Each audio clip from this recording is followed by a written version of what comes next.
اعوذ باللہ من الشیطان الرجیم، بسم اللہ الرحمن الرحیم۔ فلا صدق ولا صلی ولکن کذب وتولی ثم ذهب الى اہلہ یتمتع اولی لک فاولی ثم اولی لک فاولی۔ صدق اللہ العظیم۔ رب اشرح لی صدری ویسر لی امری واحلل عقدۃ من لسانی یفقہوا قولی۔ ربی یسر ولا تعسر وتمم بالخیر، آمین یا رب العالمین۔ سورۃ القیامہ کی 5 آیات میں نے آپ کے سامنے تلاوت کی ہیں، آیت نمبر 31 سے لے کر آیت نمبر 35 تک، اور یہ بھی آپ کے علم میں ہے کہ آیت نمبر 31 سے سورۃ القیامہ کا دوسرا رکوع بھی شروع ہو جاتا ہے۔ تو آج کے لیکچر میں ہم انشاءاللہ تعالیٰ سورۃ القیامہ کی ان 5 آیات کو گرامیٹیکلی انالائز کرنے کی کوشش کر رہے ہیں۔ تو چلتے ہیں جی پہلی آیت کی طرف، جو ہے فلا صدق ولا صلی۔ سب سے پہلے ہم اس آیت کے الفاظ گنتے ہیں جی، کتنے ہیں؟ تو پہلا لفظ فا ہے، دوسرا لفظ لا ہے، تیسرا لفظ صدق، چوتھا لفظ واو، پانچواں لفظ لا، اور چھٹا لفظ صلی۔ گویا آیت نمبر 31 میں کل 6 لفظ ہیں۔ اب ان 6 لفظوں کو ہم کلمہ کی قسم، اسم، فعل اور حرف کے اعتبار سے دیکھتے ہیں۔ تو فا حرف ہے، ہم مانیں گے اس فا کو استنافیہ، کیونکہ ہم نیا جملہ کر رہے ہیں، جبکہ اعراب والے جو ہیں وہ پچھلی آیات سے ملاتے ہوئے اس فا کو عاطفہ قرار دیں گے۔ بہرحال فا جو ہے حرف ہے، حرف عطف ہے یا استنافیہ ہے، لا نافیہ ہے، اور لا کے بعد صدق کا فعل ماضی ہے۔ فعل ماضی کی نفی جو ہے وہ ما سے ہوتی ہے، یعنی فعل ماضی کو منفی بنانے کے لیے ما کا استعمال ہوتا ہے، لیکن اگر آپ فعل ماضی کی نفی لا کے ذریعے کرنا چاہتے ہیں تو پھر لا کا تکرار ضروری ہے، یعنی لا کو پھر 2 مرتبہ لایا جائے گا، لہٰذا یہاں پر آپ لا جو ہے 2 مرتبہ دیکھ رہے ہیں۔ تو صدع کا فعل ماضی ہے، صاد دال اور قاف حروف مادہ، فعل ماضی معروف واحد مذکر غائب کا صیغہ ہے۔ فا عین لام میں عین کلمہ جو ہے وہ شد کے ساتھ ہے، تو ہم جانتے ہیں کہ مزید فی ابواب میں باب تفعیل وہ باب ہے جس میں عین کلمہ شد کے ساتھ ہوتا ہے، تو باب تفعیل سے استعمال ہوگا جی صدق یصدق تصدیقاً، جس کے معنی تصدیق کرنا کے ہوتے ہیں۔ واو پھر حرف ہے، عاطفہ ہے، لا پھر نافیہ ہے، اور تکرار کے ساتھ آیا ہے کیونکہ ماضی کے ساتھ اس کو استعمال کیا جانا تھا۔ اور آخری لفظ آیت نمبر 31 کا ہے صلی۔ صلی صاد لام اور یا حروف مادہ ہیں، اور درمیانی حرف شد کے ساتھ ہے، لہٰذا یہ بھی باب تفعیل کا لفظ ہے۔ تو صلی یا یصلیو، اور اصل میں یہ آپ کو خان صاحب کی ڈکشنری میں ملے گا صاد لام اور واو حروف مادہ کے تحت۔ خان صاحب لکھ رہے ہیں کہ صاد لام اور واو حروف مادہ جب باب تفعیل سے آتے ہیں تو صلی و یصلیو تسلیون، تبدیلی کے بعد صلی یصلی صلاتن استعمال ہوتا ہے، اور بتا رہے ہیں کہ اس کا مصدر خلاف قاعدہ صلاتن استعمال ہوتا ہے، جس کے معنی دعا کرنا، نماز پڑھنا جب اس کی نسبت مخلوق کی طرف ہو، شفقت و رحمت کرنا، نشو و نما دینا جب اس کی نسبت اللہ تعالیٰ کی طرف ہو۔ اور ویسے بھی ان معنی میں یہ اللہ کی پریپوزیشن کے ساتھ استعمال ہوتا ہے، اور نماز پڑھنے کے لیے لام کی پریپوزیشن کے ساتھ استعمال ہوتا ہے۔ چونکہ یہ غیر صحیح فعل ناقص تھا اور ناقص واوی تھا، اور ہم جانتے ہیں کہ ناقص واوی جب مزید فی ابواب سے استعمال ہوتا ہے تو ناقص واوی کی واو کو یا میں تبدیل کیا جاتا ہے، گویا ناقص واوی جو ہے وہ ناقص یائی بن جاتا ہے۔ تو آپ کو یہ خان صاحب کی ڈکشنری میں صاد لام اور واو حروف مادہ کے تحت ملے گا، ذہن میں رکھیے گا، باقی اس کے معنی پہ میں نے تفصیل سے بات کر دی ہے۔ تو الحمدللہ جی آیت کے الفاظ پہ بات مکمل ہو گئی ہے، اب آیت کے الفاظ کو جوڑ کر ہم جملہ بناتے ہیں۔ تو فا استنافیہ یا عاطفہ، لا نافیہ، صدق کا فعل بفاعل، ہوا ضمیر مرفوع متصل اس کا فاعل، جملہ فعلیہ بن گیا۔ واو عاطفہ، لا پھر نافیہ، صلی فعل بفاعل، ہوا ضمیر مرفوع متصل اس کا فاعل، اور یہ ضمیریں دونوں جگہ پر جو ہیں وہی الانسان کی طرف لوٹ رہی ہیں جو آخرت کا انکار کرنے والا ہے۔ تو گویا یہ 2 جملے ہیں، ایک ہے لا صدق اور دوسرا ہے لا صلی، اور واو عاطفہ کے ذریعے یہ دونوں جملے جڑے ہوئے ہیں۔ اپنے الفاظ میں ترجمہ کرنا چاہیں تو لفظی ترجمہ یہ ہوگا کہ نہ تو اس نے تصدیق کی اور نہ ہی نماز پڑھی۔ چلتے ہیں جی دوسری آیت کی طرف، آیت نمبر 32 کی طرف، اور وہ ہے وَلَٰكِن كَذَّبَ وَتَوَلَّىٰ۔ الفاظ کو الگ الگ کرتے ہیں. پہلا لفظ واو ہے، دوسرا لفظ لاکن ہے، تیسرا لفظ کذبہ، چوتھا لفظ پھر واو، اور پانچواں لفظ تولا. گویا آیت نمبر 32 جو ہے یہ 5 الفاظ پر مشتمل ہے. اب الفاظ کو کلمہ کی قسم، اسم، فعل اور حرف کے اعتبار سے دیکھتے ہیں. تو واو جو ہے یہ حرف ہے، حرف عطف ہے. لاکن یہ بھی حرف ہے، اور یہ لاکن کون سا ہے؟ حرف استدراک ہے. آپ نے لاکنہ پڑھا ہوا ہے حروف مشبہ بالفعل میں سے، اور یہ بھی پڑھا ہوا ہے آپ نے کہ لاکنہ کو جب مخففہ بنا دیا جاتا ہے تو پھر وہ جملہ فعلیہ پر بھی داخل ہو سکتا ہے. تو لاکن حرف استدراک ہے. کذبہ فعل ماضی معروف واحد مذکر غائب کا صیغہ ہے. کاف زال با حروف مادہ باب تفعیل. کذبہ یکذب تکذیباً جھٹلانا، یعنی تصدیق کا اپوزٹ ہے. یہ واو حرف ہے، حرف عطف ہے، اور تولا جو ہے یہ بھی فعل ہے، فعل ماضی ہے، فعل ماضی معروف ہے، واحد مذکر غائب کا صیغہ ہے. واو لام اور یا اس کے حروف مادہ ہیں، باب تفاعل سے استعمال ہوا ہے. تو اب دیکھیں آپ، عین کلمہ پر شد ہو اور پیچھے تا لگی ہو تو وہ پکا باب تفاعل ہوتا ہے، اور اگر عین کلمہ صرف شد والا ہو، تا نہ ہو تو باب تفعیل ہوتا ہے. تو تولا یا یتولا یو، یعنی یہ غیر صحیح فعل ہے، اور غیر صحیح فعل میں واو بھی آ رہا ہے اور یا بھی آ رہی ہے. تو گویا یہ ڈبل غیر صحیح فعل ہے، جس کو ہم نے لسان القرآن کورس میں لفیف کے طور پہ پڑھا ہے. اور لفیف کی پھر 2 قسمیں آپ نے پڑھی ہیں، ایک ہے لفیف مقرون اور دوسری ہے لفیف مفروق. لفیف مفروق اس لفیف کو کہا جاتا ہے، اس غیر صحیح فعل کو کہا جاتا ہے، اس معطل فعل کو کہا جاتا ہے جس میں حروف علت کے درمیان میں فاصلہ ہو. اور لفیف مقرون اس غیر صحیح فعل کو کہا جاتا ہے جس میں حروف علت جو ہیں وہ ساتھ ساتھ ہوں. تو اس کے حروف مادہ ہیں جی واو لام یا. تو واو اور یا کے درمیان میں لام آ رہا ہے، لہٰذا یہ لفیف مفروق ہے. تولا یتولا، یعنی اصل میں یہ تھا تولا یا یتولا یو، تبدیلی کے بعد بن گیا جی تولا یتولا.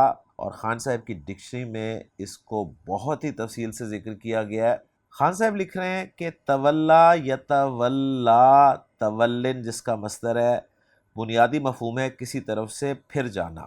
لیکن انسان جب کسی طرف سے رخ پھیرتا ہے تو اس کا رخ کسی طرف ہو جاتا ہے، یعنی کسی دوسری طرف ہو جاتا ہے. اس لیے بتا رہے ہیں کہ یہ لفظ جو ہے یہ 2 معانی میں آتا ہے. ایک اس کے معنی ہوتے ہیں کسی سے منہ موڑنا یعنی بے رخی کرنا، اور دوسرے معنی ہے کسی کی طرف رخ کرنا یعنی دوست بنانا، دوستی کرنا. مزید بتا رہے ہیں کہ استثناء کو چھوڑ کر عام قاعدہ یہ ہے کہ اگر اس کا مفعول مذکور نہ ہو، یعنی اس کے بعد مفعول نہ آ رہا ہو، یا مفعول تو ہو لیکن پریپوزیشن ان کی لگی ہوئی ہو، تو معنی ہوتے ہیں منہ موڑنا. اب یہاں پر آپ دیکھیں اس کا مفعول استعمال نہیں ہو رہا، لہٰذا اس کے معنی منہ موڑنا کے ہیں، رو گردانی کرنا کے ہی ہیں. اور اگر مفعول وداؤٹ پریپوزیشن آئے تو معنی دوستی کرنا کے ہوتے ہیں. اس لیے خالی اگر تولا ہوگا تو اس کے معنی ہوں گے اس نے منہ موڑا. تولا انہو کا معنی بھی ہوگا اس نے اس سے منہ موڑا، جبکہ تولاہو کا مطلب ہوگا اس نے اس سے دوستی کی. تو بہت تفصیل سے میں نے آپ کے سامنے یہ فعل جو ہے وہ رکھ دیا. امید ہے سب کلیئر ہو گیا ہوگا. تو الفاظ پہ بات مکمل ہوگی. الفاظ کو جوڑ کر جملہ بناتے ہیں. واو عاطفہ ہے، لاکن حرف استدراک ہے. کذبہ فعل با فاعل ہے، ہوا ضمیر مرفوع متصل اس کا فاعل ہے، جملہ فعلیہ بن گیا. واو عاطفہ تولا فعل با فاعل ہے، ہوا ضمیر مرفوع متصل اس کا فاعل ہے، جملہ فعلیہ بن گیا. گویا جملہ فعلیہ کا عطف جملہ فعلیہ پر ہو رہا ہے. 2 جملہ فعلیہ آپ نے انالائز کر لی ہے. ترجمہ کرنا چاہیں اپنے الفاظ میں تو ہوگا، بلکہ اس نے تکذیب کی یعنی جھٹلایا، و تولا اور منہ پھیرا یعنی اعراض کیا. اب چلتے ہیں جی آیت نمبر 33 کی طرف. وہ ہے ثم ذهب الى اہلہ یتمطع. الفاظ الگ الگ کرتے ہیں جی. پہلا لفظ ہے ثم، دوسرا لفظ ہے ذہب، تیسرا لفظ ہے الى، چوتھا لفظ ہے اہل، پانچواں لفظ ہے ہی، چھٹا لفظ ہے یتمطع. تو گویا آیت نمبر 33 جو ہے یہ 6 الفاظ پر مشتمل ہے۔ اب 6 کے 6 الفاظ کو ہم کلمہ کی قسم، اسم، فعل اور حرف کے اعتبار سے دیکھتے ہیں۔ تو پہلا لفظ ثم ہے جو کہ حرف عطف ہے۔ واو فا ثم حروف عطفہ استعمال ہوتے ہیں، پھر ان میں کچھ فرق ہیں۔ ذہبہ فعل ہے، فعل ماضی ہے، فعل ماضی معروف ہے، واحد مذکر غائب کا صیغہ ہے، با فتح یفتح سے استعمال ہوتا ہے۔ ذہب یذہبو جس کے معنی جانا ہوتے ہیں، اور یہ ہمارا بنیادی فعل ہے جو ہم لسان القرآن کورس میں کرتے ہیں۔ الہ حرف ہے، حرف جر ہے۔ اہل اسم ہے اور مجرور ہے الہ کی وجہ سے۔ اہل کا لفظ جو ہے الیاقوت والمرجان میں لکھا ہوا ہے کہ یہ لفظ قرآن مجید میں 3 معانی کے لیے استعمال ہوا ہے۔ ایک معنی اس کے ہیں والے، یہ بالکل لفظ اردو کی طرح استعمال ہوتا ہے عربی میں بھی، جیسے اہل الکتابی اہل کتاب، کتاب والے۔ دوسرے معنی اس کے ہیں گھر والے، اور اس سے مراد صرف بیوی بھی ہو سکتی ہے، جیسے سورہ یوسف میں ہے بھی اہلی کا، تیری بیوی کے ساتھ، اور گھر کے دیگر افراد بھی مراد ہو سکتے ہیں، جیسا کہ سورۃ العنکبوت میں اللہ تعالیٰ نے ارشاد فرمایا آیت نمبر 33 میں کہ اہلا کا الا امرأتک، تیرے گھر والے سوائے تیری بیوی کے، یعنی تیرے گھر والوں کو سوائے تیری بیوی کے بچا لیا جائے گا۔ اور تیسرے معنی اس کے ہیں لائق، جیسا کہ سورۃ المدثر میں آیت نمبر 56 میں اللہ تعالیٰ نے ارشاد فرمایا کہ ہوا اہل التقوی، وہی لائق ہے تقوی کے۔ تو الیاقوت والمرجان میں بہت تفصیل سے انہوں نے اہل کے یہ 3 معانی جو ہیں وہ ذکر کیے ہیں۔ یہاں پر جو ہے وہ گھر والوں کے لیے یہ لفظ استعمال ہوا ہے۔ مزید اس لفظ کے بارے میں یہ بھی بتایا جا رہا ہے کہ یہ لفظ جو ہے یہ اسم جمع ہے، یعنی کولیکٹیو ناؤن ہے، اور اس کا مفرد ان لفظوں سے موجود نہیں ہے۔ ہاں اس کی جمع بہرحال آتی ہے اہلونا، اور یہ ان الفاظ میں شامل ہے، ان چند الفاظ میں شامل ہے جو ایڈجیکٹیوز نہیں ہیں لیکن ان کی جمع سالم مذکر استعمال ہوتی ہے۔ تو اہل کی جمع اہلونا، اور پھر جمع مکسر بھی استعمال ہوتی ہے اہالن اور اہلاتن۔ تو یہ ساری تفصیل آپ کو انشاءاللہ تعالی الیاقوت والمرجان ڈکشنری میں مل جاتی ہے۔ الیاقوت والمرجان میں یہ بھی لکھا ہوا ہے کہ اہل کا لفظ جو ہے یہ والے کے معنی میں آتا ہے، اس میں جامد ہے، اس میں جمع ہے، محموز الفا ہے، یعنی اس کے حروف مادہ وہ حمزہ، ہا اور لام لیتے ہیں۔ تو یوں تفصیل آپ الیاقوت والمرجان میں دیکھ سکتے ہیں۔ یہاں پر ہم اس لفظ کو اعراب کے اعتبار سے مجرور کہہ رہے ہیں، نمبر کے حساب سے یہ واحد ہے اس میں جمع، معنی جمع کے دیتا ہے لیکن ہے واحد۔ جنس کے اعتبار سے مذکر قرار دیا جائے گا، اور وسعت کے اعتبار سے اکیلا دیکھا جائے تو نکرہ ہے۔ ہاں جب اگلی ضمیر کے ساتھ اس کو ملا کر دیکھا جائے گا تو یہ مضاف الی المعرفہ ہونے کی وجہ سے معرفہ قرار دیا جائے گا۔ اس کے بعد ضمیر آگے نظر آ رہی ہے ہی کی، جو کہ اصل میں ہو تھی لیکن ماقبل زیر ہونے کی وجہ سے اسے کھڑی زیر کے ساتھ لکھا اور پڑھا جا رہا ہے۔ ضمیر واحد مذکر غائب کی ہے، ضمیر مجرور متصل اسم کے ساتھ استعمال ہوتی ہے، ہم جانتے ہیں کہ ترکیب میں مضاف الیہ بنتی ہے۔ اور آخری لفظ اس آیت کا ہے وہ ہے یتمتع۔ یتمتع جو ہے یہ فعل ہے، فعل مضارع ہے، علامت مضارع آپ کو نظر آ رہی ہے یا شروع میں، اور اصل میں یہ تھا یتمتع۔ تو حروف مادہ آپ کو نظر آ رہے ہیں میم، تو اور یا، باب تفاعل سے خان صاحب بتا رہے ہیں تمتع یا یتمتع، تبدیلی کے بعد تمتع یتمتع تمتعین۔ معنی لکھ رہے ہیں بتکلف دراز ہونا، اکڑ کر چلنا، اور آیت کا ریفرنس یہی دیا ہے آیت نمبر 33 سورۃ القیامہ، ثم ذهب الى اہلہ یتمتع۔ تو یتمتع جو ہے فعل مضارع معروف واحد مذکر غائب کا صیغہ ہے۔ الحمدللہ جی الفاظ پہ بات مکمل ہو گئی ہے، اب الفاظ کو جوڑ کر جملہ بنانے کی طرف آتے ہیں۔ ثم عاطفہ ہے، حرف عطف ہے، ذہبہ فعل ہے، پہلا صیغہ ہے، فاعل آگے آ سکتا ہے لیکن آگے مرفوع اسم کوئی نہیں ہے، لہٰذا ہوا ضمیر مرفوع متصل جو ہے اس کا فاعل ہو جائے گا۔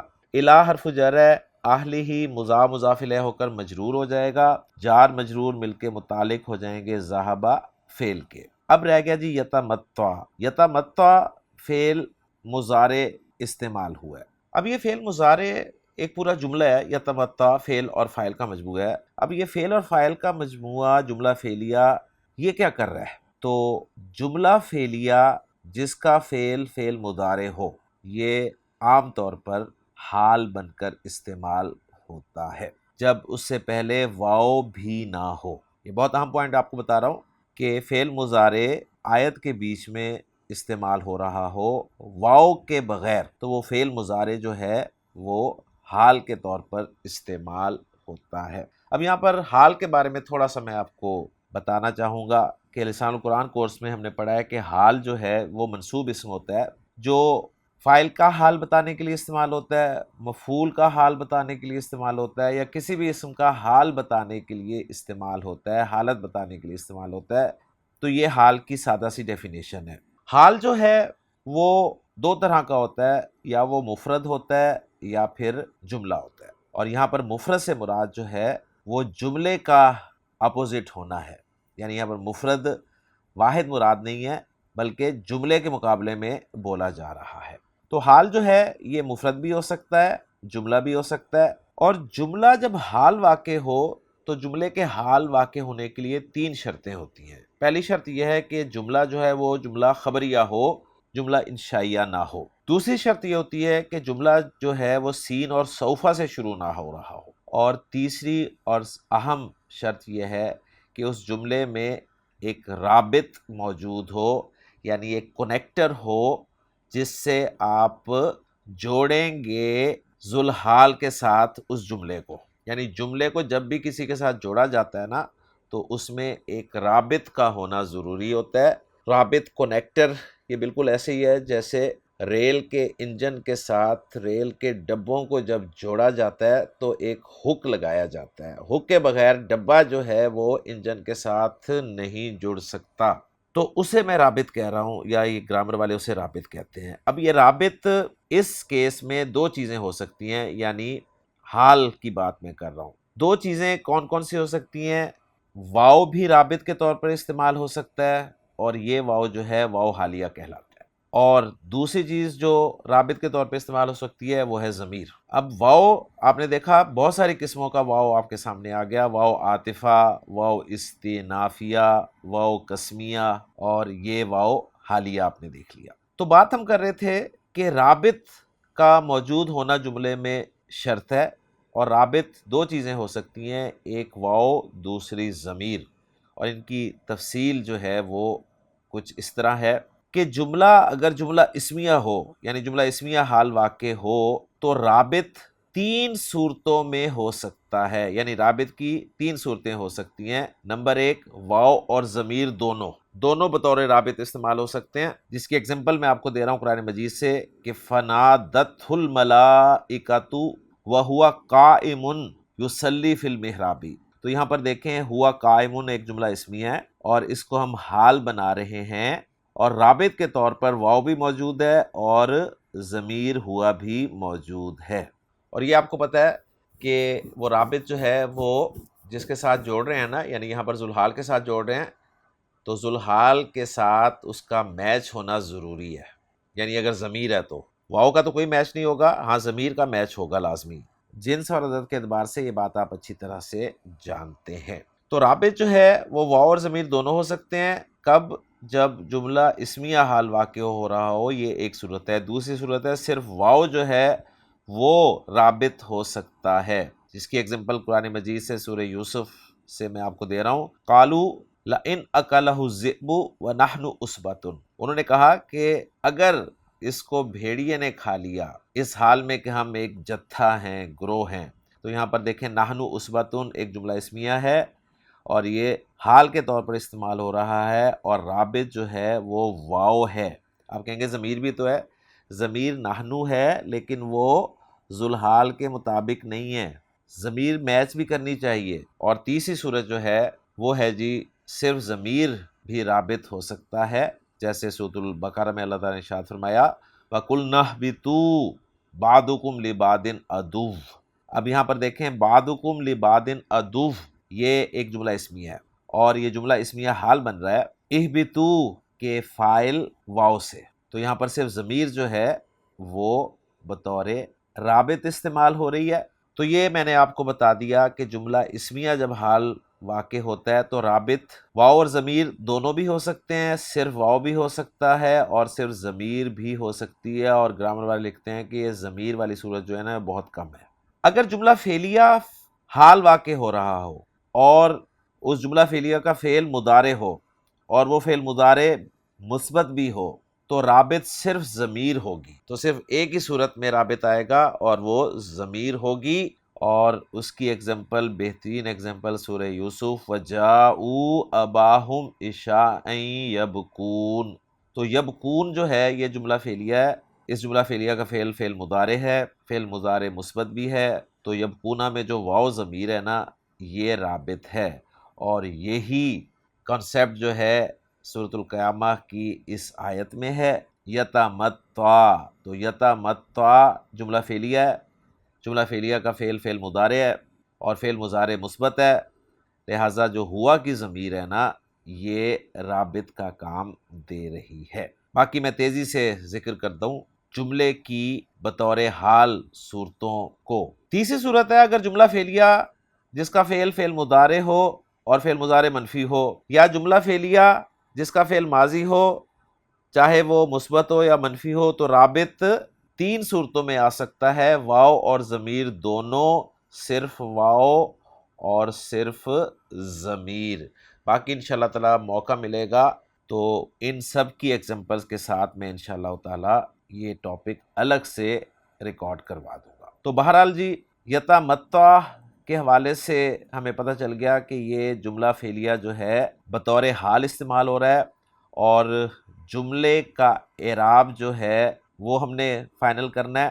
جملہ مبنی ہوتا ہے، لہٰذا ہم کہیں گے یہاں پر یہ جملہ جو ہے محلاً منصوب حال بن رہا ہے۔ ذہبہ میں جو ہوا کی ضمیر ہے اس سے بنا لیں، یا اہلہ میں جو ہی کی ضمیر ہے اس کا حال بنا لیں۔ یوں ذہبہ فعل اپنے فاعل اور اپنے متعلق الی اہلہ سے مل کر جملہ فعلیہ ہو گیا۔ ترجمہ ہم کریں گے اس آیت کا، پھر وہ گیا اپنے گھر والوں کی طرف اکڑتا ہوا۔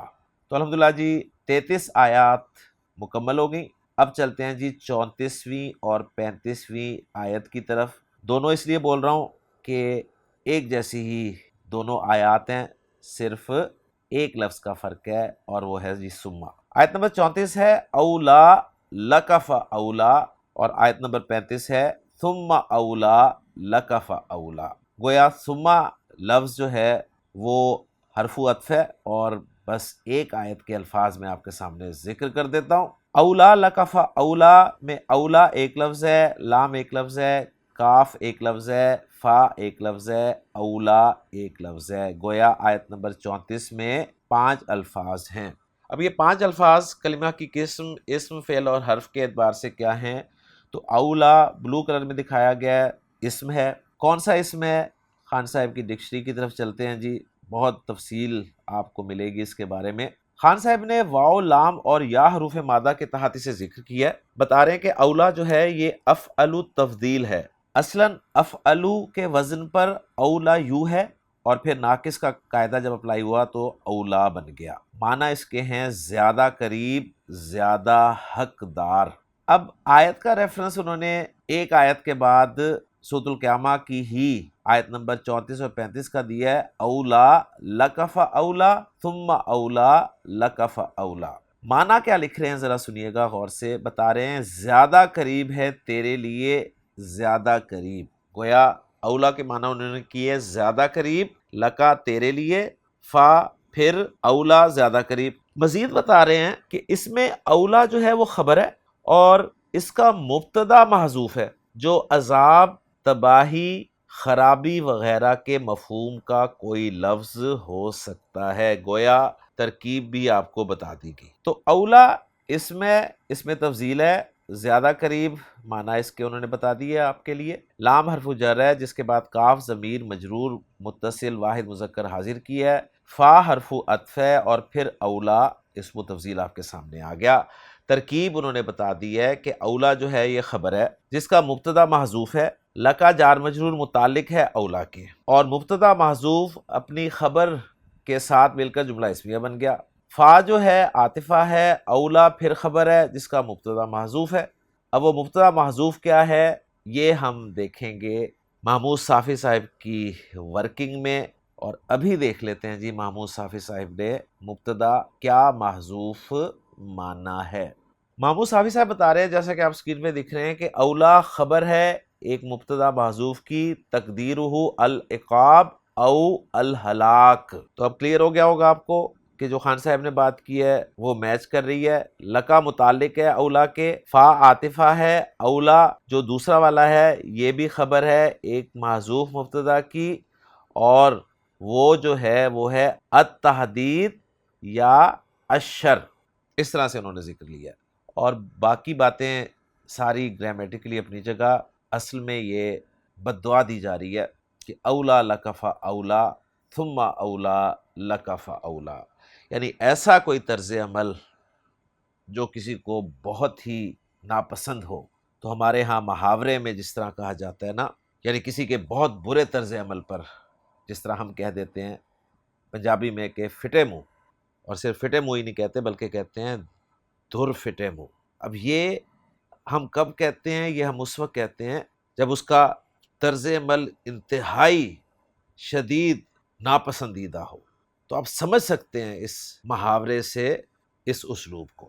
بہرحال جی آخری آیت نمبر 35، ثم اولا لکف اولا، ایک لفظ ایڈ ہو جائے گا تعداد کے اعتبار سے ثم، تو آیت نمبر 35 میں 6 لفظ ہو جائیں گے، ترکیب اسی طرح ہوگی، الفاظ پہ بات جس طرح آیت نمبر 34 کے حوالے سے کی ہے۔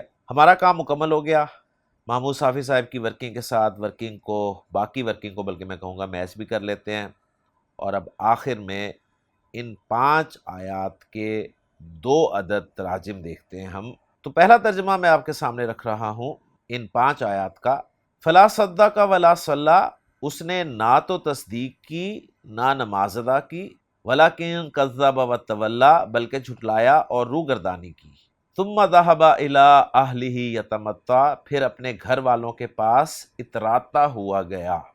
اولا لکف اولا، افسوس ہے تجھ پر، حسرت ہے تجھ پر۔ ثم اولا لکف اولا، وائے ہے اور خرابی ہے تیرے لیے۔ یہ کلمہ وعید سے کہا جاتا ہے کہ اس کی اصل ہے اللہ تجھے ایسی چیز سے دوچار کرے جسے تو ناپسند کرے۔ تو ایک ترجمہ آپ کے سامنے رکھ دیا، اب دوسرا ترجمہ آپ کے سامنے رکھتا ہوں ان 5 آیات کا۔